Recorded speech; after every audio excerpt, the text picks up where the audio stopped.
আসসালামু আলাইকুম এভরিওয়ান, সকলকে দেখরা বেলাটি আমি বলে গেছি দেখাইতাম বিয়ার সেন্টারের মাঝে চা কিলাখান বানাইয়া খাইরা সকলে।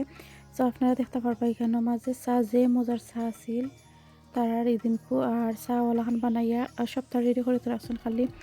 খালি অন্তাকি ডালতায় আর চা খাইতে, যারা সুগার খাইতে সুগার খাইতে পারবা, আর যারা এমনি খাইতে এমনি খাইতে পারবা।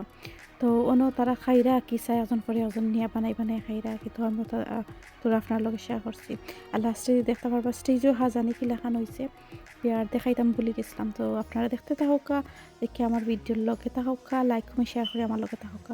তো আজকে পর্যন্ত সকল বেলা থাকুক, দেখো আল্লাহ হাফিজ, আসসালামু আলাইকুম।